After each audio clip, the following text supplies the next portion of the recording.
ভাতিজা, ভাতিজা, বেটা ওর কথা আছে। ও কি হয়েছে? ভাতিজা খবর শুনছো? কি হয়েছে চাচা? কি আবার মরে ঢুকে গেল নাকি? আরে বেটা মরে নাই, 2 দিন পরে যে রোজা, সেই খবর কি রাখছো? আমি খবর রাখবো কে? আমি রোজা রাখবো না, আমি খবর রাখতেও পারবো না। যারা রোজা রাখবে তারা খবর রাখবে, আমার কি? তোরও কিছু না আমারও কিছু না, বিষয়টা তো তা না। এত বছর থেকে রোজা রাখি না, বয়স তো কম হলো না, এক পা কবরে চলে গেছে, এবার রোজাটা রাখা দরকার। তো এবার কি করতে চাও? রোজা তো রাখতে চাইছিলাম না, হুজুররা যেভাবে ধরছে, না কইরা তো আর উপায় নাই। তো নিয়ত কি কিছু করছো? আমার নিয়ত বরাবরের মতোই সোজা, আমি এবার রোজা রাখবো না। তুই যদি রোজা না করস, আমি একলা রোজা রেখে কি করবো? একলা রোজা রাখলে আমার নিরীহ নিরীহ লাগবে। তুমি তো দেখি আমাকে একটা পেরেশানির মধ্যে ফেলাই দিলা। আচ্ছা ভাইবা দেখি কি করা যায়। আচ্ছা ভাতিজা, চিন্তা ভাবনা করে আমাকে জানাইস।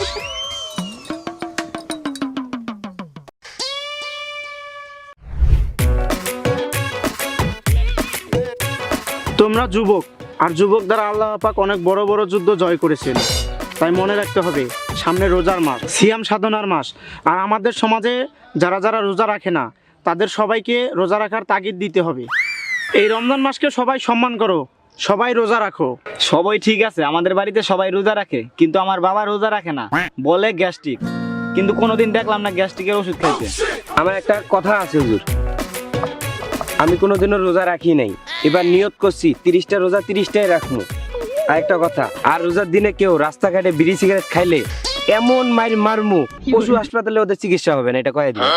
থামেন ভাইয়া, ইসলাম কিন্তু বাড়াবাড়ির বিষয় না, ইসলাম কিন্তু শান্তির বিষয়।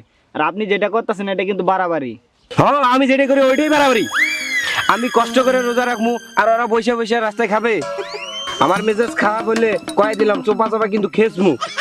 এখনো কিন্তু রোজা করো নাই, আর যে জিনিস তুমি নিজে আমল করো নাই, সেই জিনিস অন্যকে আমল করতে বলবা না। আমাদের কাজ শুধু দাওয়াত পৌঁছে দেওয়া। তুমি কইছো আগুন দিবা, মারামারি করবা, এসব কিন্তু ইসলামে নাই, এসব কিন্তু ইসলামে সাপোর্ট করে না। আমাদের কাজ হলো মানুষের কাছে গিয়ে রোজার কথা বলা, রোজার পবিত্রতা রক্ষা করা।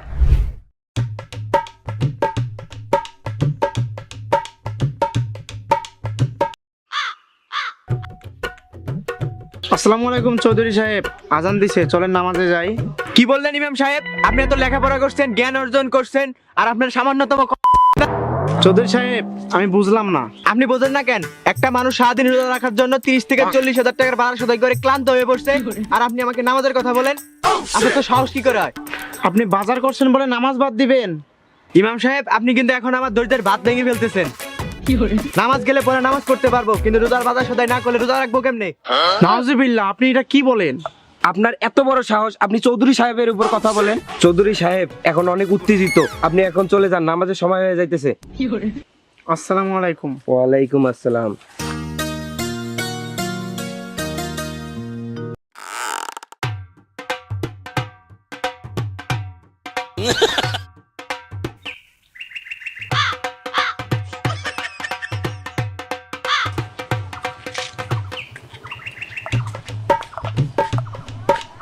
কি ব্যাপার শরীফ, দাঁত মাজতেছো কে? সেহরির সময় মানে ভালো মন্দ খাওয়া হয়েছে? না সভাপতি সাহেব, এই টুকটাক খাইছি আর কি, বেশি খাইতে পারি নাই সভাপতি সাহেব। এই ধরেন খাসির কলিজা, হরিণের মাংস, বাঘের মাথার মগজ, এইটুকু খাইতে ধরছি, অমনিতে আজান দিয়া দিছে। হয়েছে, থাক, আর বলা লাগবে না। রাতে যে কি খেয়ে রোজা আছো সেটা আমার খুব ভালো করে জানা আছে। আমরা মনে হয় না খেয়ে রোজা আছি। যত বড় মুখ নয় তত বড় কথা।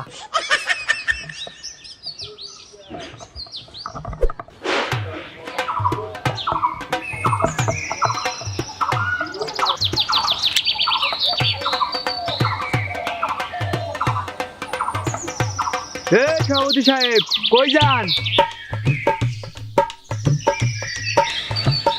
আরে চৌধুরী সাহেব যে।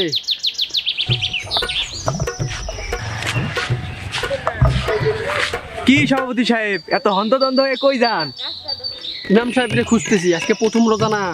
আমার বাড়িতে যদি আজকে ইফতার না করাই তাহলে বিষয়টা কেমন হয় না? সভাপতি হিসেবে আমার একটা মান সম্মান আছে না? আপনার আবার কিসের মান সম্মান? গতবার ইফতারিতে কি দিছেন জানা নাই? যত সব পচা খাবার দাবার দিয়ে মানুষের পেটের অসুখ ধরাই দিছেন। আপনার জন্য আমার গতবার 29 টাকা বাদ গেছে। ভালো খাবার তো আপনাদের পেটে সহ্য হবে না।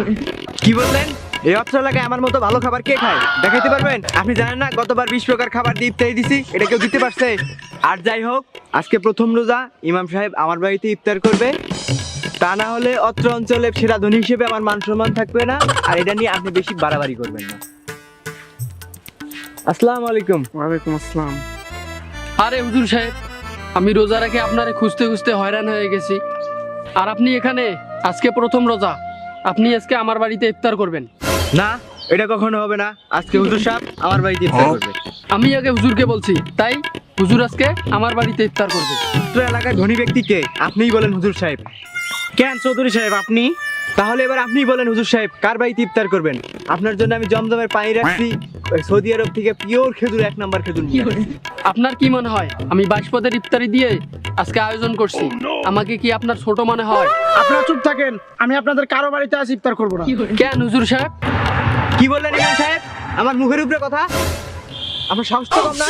আমি আপনাদের মতো সম্মানিত ব্যক্তিও না, আবার প্রভাবশালী ব্যক্তিও না। আপনারা জানেন আমি আজকে সেহরিতে শুধু ডাল ভাত খেয়ে রোজা আছি। এ কি বললেন হুজুর? আপনার এত কিছু থাকতে আপনি ডাল ভাত খেয়ে রোজা?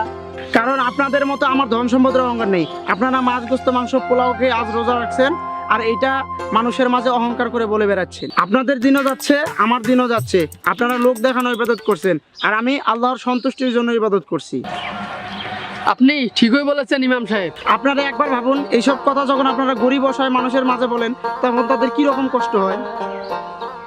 আপনি আর আমাদেরকে লজ্জা দিয়েন না, আমরা আমাদের ভুল বুঝতে পারছি। তাই আজকে আমরা আপনার সাথে মসজিদে গিয়ে সবার সাথে ইফতার করব।